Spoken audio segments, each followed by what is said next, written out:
وصفاء السيد. النهارده هقدم لك طريقه الرقاق الطري بطريقتين حلوين زي ما انت شايفه كده. تعالي يلا ندخل فيديو ونشوف هنعملها ازاي. هنجهز الاول عصاج. الصينيه اللي هنعملها دي تنفعنا في غدا وعشاء، بس هي حلوه جدا جدا، سميها انا صينيه الاختراع. هنحط زيت، نحط عليها اللحمه المفرومه نص كيلو، فكرتها حلوه وجميله هتعجبك ومشبعه كمان في نفس الوقت. نقلبها كده ونحط ملح وفلفل، فلفل اسود،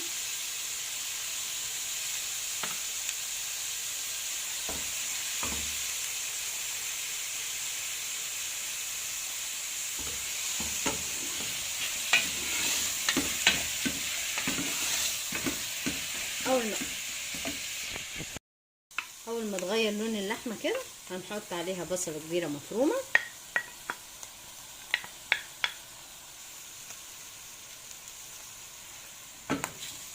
انا عملت العصاج كذا مره في الفيديوهات اللي فاتت، بس انا بعملها للي ما شافنيش قبل كده. هنا فلفل اسود، وهحط كمان بابريكا، وهنحط كمان توابل اللحمه،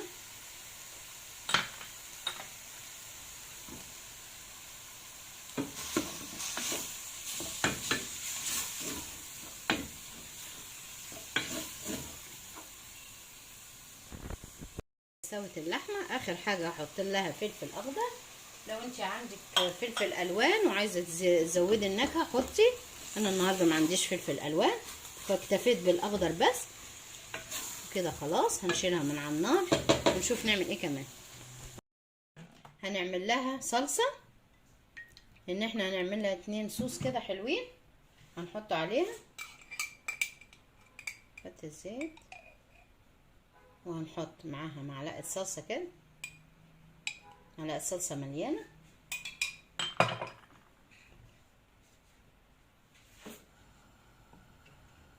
ايوه كده بالزيت.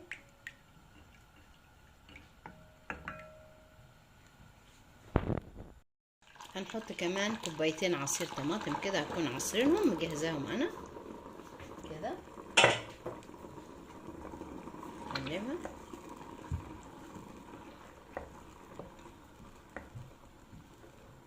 نحط لها ملح وفلفل، فلفل اسود،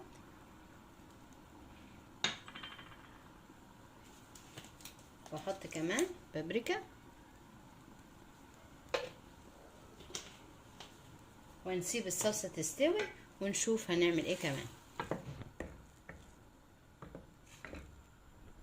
عملنا العصاج، عملنا الصلصه زي ما شفناها. هنبتدي نعمل بقى الصينيه اللي احنا قلنا عليها صينيه اختراع. عندي رقاق طري. الرقاق الطري ده هنعمله بطريقه حلوه. ادي ناخده كده، عملت قبل كده في الفيديوهات اللي فاتت الرقاق الناشف ليه طريقه، والرقاق الطري ده طريقه تاني خالص، وانا هعمله. وبرضه عملنا الكريب، فهنحاول نعمله بطريقه حلوه جميله كده. هجيب العصاج زي كده، احط عليه، عندي شويه زيتون هحط عليهم بالطريقه دي،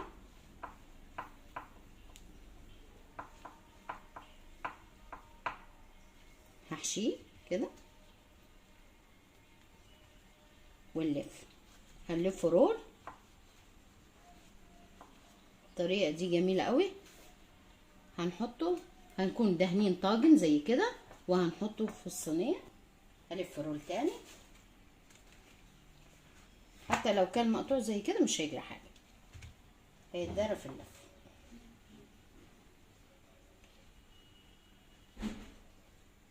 الصينيه دي تحضيرها سهل كمان، لو انت محضره العصاج زي ما احنا بنقول، لو عندك وعندك الرقاق، عندك الصلصه برضو مجهزاها، هتطلعيها يدوبك تلف الرولات وتسويها. وهوريكي طريقه التسويه. هنحط ليها طريقتين. طريقتين حلوين هيعجبوكي. يلا ان شاء الله تديكي فكرة وتقومي تنفذيها باذن الله.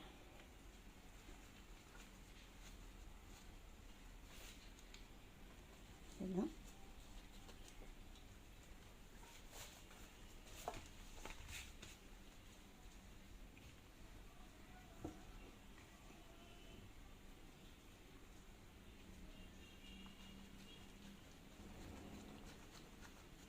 زي ما عملنا الكريب قبل كده اللي هو عملناه كانيلوني. طبعا الكانيلوني دي مكرونه، لكن احنا ساعات بنعمل نفس فكره الكانيلوني بنعملها في الكريب، وانا النهارده بعملها في الرقاق الطري.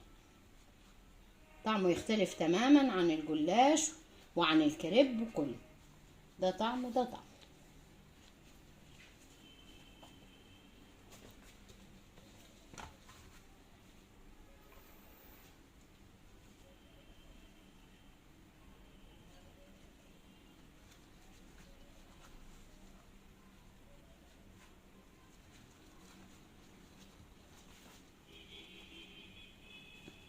واحدة كمان.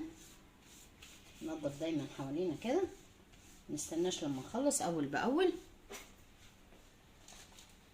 كل ما تنضفي اول باول هتلاقي مطبخك نظيف. اخر ما تخلصي الغدا او العشاء اللي بتعمليه هتلاقي حاجتك نظيفه وما تتعبيش غير في ايه، في مواعين الغدا بس. هي الازمه كلها في المواعين. يلا كده كده خلصنا الصينيه بتاعتنا بالطريقه دي. تمام. هحط عليها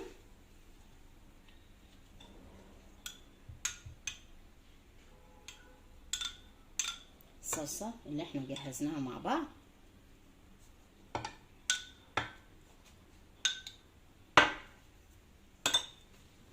هنا كده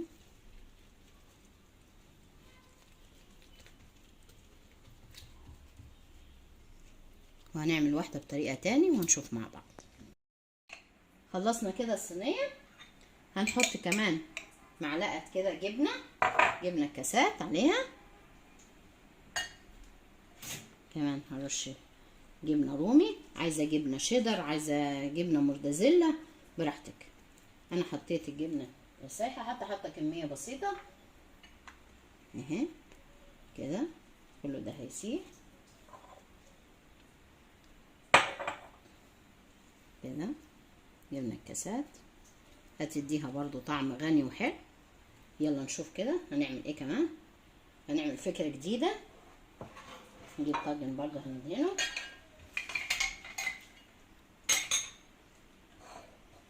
كده. هلفه بالطريقة دي كده كده، تدينا الشكل ده. وهحطه بالطريقة دي. الطريقة دي حلوة خالص كده، حتى لو مقطعة زي ما قلنا ما يجراش حاجة. كده كده نلف كده، بتديكي طعم مختلف تماما عن الفطيرة اللي احنا عملناها دي.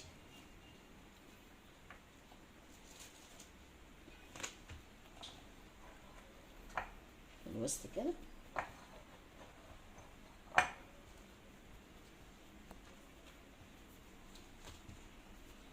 كده لتحت.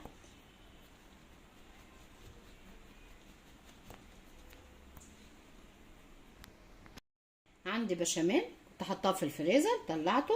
لو انتي عايزه تعرفي طريقته في فيديو المكرونه بالبشاميل اللي مجهزاه وعاملاه، عملته قبل كده كذا مره في الفيديوهات. لو عايزه ترجعي له ارجعي لفيديو المكرونه بشاميل اللي هو بطريقه جميله عملناها مختلفه تماما.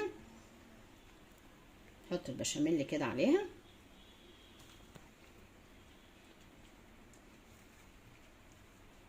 وهحط عليها برضو جبنه رومي.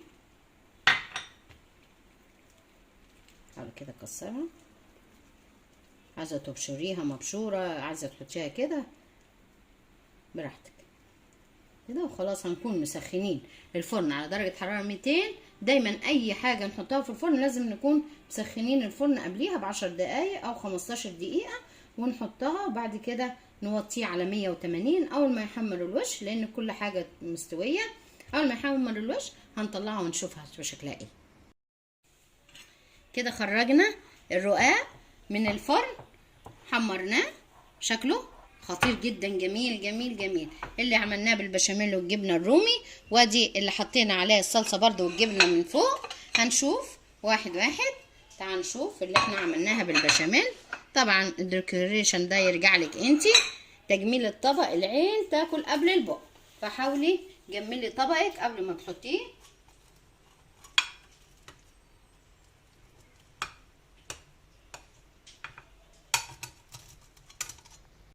منها كده مربع، ناخده بالطريقه دي اهو.